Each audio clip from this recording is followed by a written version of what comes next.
Hallo und willkommen zu unserer Serie Mein Laptop von innen.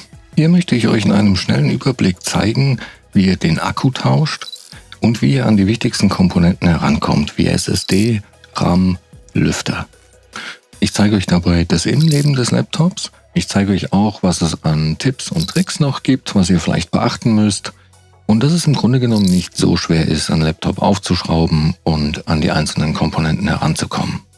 Legen wir los.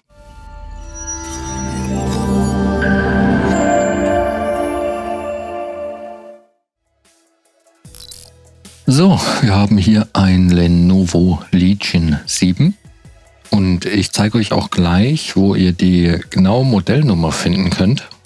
Aber zuallererst trennen wir mal das Notebook vom Ladekabel. Die genaue Modellnummer finden wir bei diesem Gerät auf der Rückseite, ziemlich klein geschrieben hier oben. Und da sehen wir die genaue Modellnummer, mit der ihr auch die Ersatzteile sehr einfach bei uns im Shop findet. Generell kann man zu dem Gerät noch sagen, dass ein Displaytausch ziemlich einfach ist. Man muss dafür nicht die ganze Einheit abschrauben, sondern nur den Frontrahmen abnehmen und ja, kann danach das Display tauschen. Bei der Tastatur und dem Touchpad sieht es so aus, dass die zusammen mit dem Topcase kommen. Das heißt, man muss da wirklich alles aus dem Gerät rausnehmen. So, um das Laptop jetzt zu öffnen, muss man diese Schrauben hier lösen. Ich blende euch die auch im Bild ein. Und da gibt es eigentlich nur zu beachten, dass die 4 hier oben etwas länger sind als der Rest und man die am besten getrennt aufbewahrt. Ich habe dafür ein Universalwerkzeugset benutzt. Das sind die gängigsten Aufsätze und auch Schrauben mit dabei, sehr praktisch. Ich verlinke euch das auch in der Videobeschreibung, falls ihr da Interesse habt. Ja, und als Aufsatz nehme ich hier einen Kreuzschraubendreher, und zwar einen PH0. So, dann wollen wir mal schauen, wo genau das Gehäuse eigentlich mit der Gehäuseunterseite verbunden ist. Denn da müssen wir dann rein, um es aufzuhebeln. Die Ränder kann man hier prinzipiell sehr gut sehen. Beachten muss man eigentlich nur, dass es hier am Lüfter nach oben geht. Der geht nicht geradeaus weiter, wie man vielleicht denken könnte, sondern dann hier oben rum. Und an der Rückseite dann auch hier ganz schmal zu sehen, geht die Öffnung weiter. Zum Aufmachen des Gerätes benutze ich hier einen dünnen, flachen Metallgegenstand. Und dann schaue ich mal, wo ich am besten reinkomme, um eine Öffnung zu kriegen. In dem Fall fange ich jetzt hier auf der Frontseite an.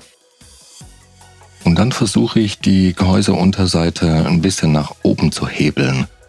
Mit ein bisschen Wackeln und hin und her rutschen funktioniert das immer ganz gut. Und ja, das laute Knacken gehört dazu. Das ist einfach, wenn die Unterseite aus den Einraststellen gelöst wird. Dann knackt und knirscht das manchmal, das ist aber normal. Da braucht man keine Angst zu haben, was kaputt zu machen. Wenn es irgendwie gar nicht geht, dann nicht mit Gewalt. Lieber nochmal schauen, ob alle Schrauben raus sind. Oder ob man da vielleicht vergessen hat, eine zu lösen. Und ja, dann kann man eigentlich auch schon mit der Hand meistens drunter fassen und das mit ein bisschen rütteln und hin und her bewegen einfach abziehen. Ich mache das hier jetzt mal im Schnelldurchlauf fertig. So, jetzt da wir die Unterseite gelöst haben, könnt ihr sie auch mal von innen sehen. Und so sieht dann das Gerät von innen aus. Gut, bevor wir jetzt irgendetwas weiteres machen, trennen wir aber auf jeden Fall erst einmal den Akku vom Mainboard, dass das Gerät auch wirklich keinen Strom mehr hat. Und den Akku sehen wir hier. Und da läuft das Kabel und der Stecker zum Mainboard. Da bei diesem Gerät hier der Akku nur eingelegt ist, der ist nicht verschraubt, kann man den eigentlich dann auch gleich aus dem Gerät rausnehmen. Da kommt man auch besser an das Kabel ran. Und das wiederum kann man einfach nach unten ziehen. Da gibt es am Stecker selber so eine kleine Ausbuchtung. Und weil der Stecker manchmal echt fest sitzt, kann man sich da eine Hilfe nehmen. so wie ich das jetzt hier mache, und den dann so ein bisschen nach unten rausdrücken. Und ja, dann kann man den Akku austauschen oder kommt so eben auch ans Touchpad ran und hat ja auf jeden Fall mal keinen Strom mehr auf dem Gerät. So, wie gerade erwähnt, unter dem Akku ist das Touchpad. Direkt darüber sehen wir den RAM, der hier unter einer Abdeckung ist. Dann sehen wir hier noch die SSD und da kann man das WLAN-Modul und die beiden Antennen erkennen. Und natürlich die Lüfter samt Heatsink. Unter dem Akku sehen wir hier jetzt übrigens auch das Touchpad. Das lässt sich in dem Fall auch einzeln lösen. Dafür muss man nur diese Schrauben hier rausnehmen und dann dieses Kabel hier noch trennen. Das ist mit einem Kippschalter verbunden, den man erst so nach oben klappen muss und dann kann man das Kabel rausziehen.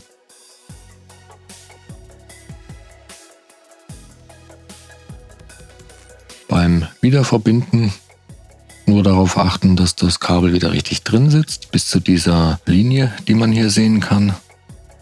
Bis dahin einfach wieder reinstecken, dann noch den Stecker zuklappen und ja, schon fertig. Um an den RAM zu kommen, muss man erstmal diese Metallabdeckung abnehmen.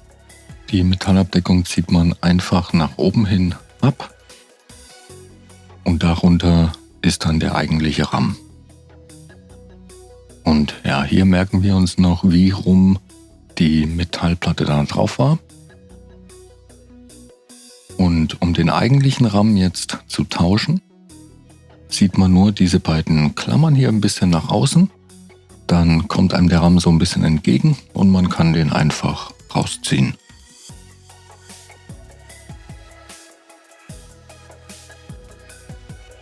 Umgekehrt geht genauso einfach. In den Slot stecken und nach unten drücken, bis die beiden Klammern wieder einrasten. Die Abdeckung steckt man einfach von oben wieder auf diese Clips hier drauf und dann kann man die einfach nach unten hin wieder fest drauf drücken. Hier sehen wir die Clips mal von nahem und ja, dann hat man das auch. So, hier sehen wir die SSD und um die auszutauschen, muss man nur diese Schraube hier lösen und danach kann man die SSD einfach ein bisschen nach oben hebeln und aus dem Stecker ziehen. Der Einbau ist genauso einfach, man steckt die SSD wieder in den Slot, drückt sie leicht nach unten und dann kann man die wieder verschrauben. Den Lüfter kann man bei diesem Modell nur zusammen mit dem Heatsink tauschen.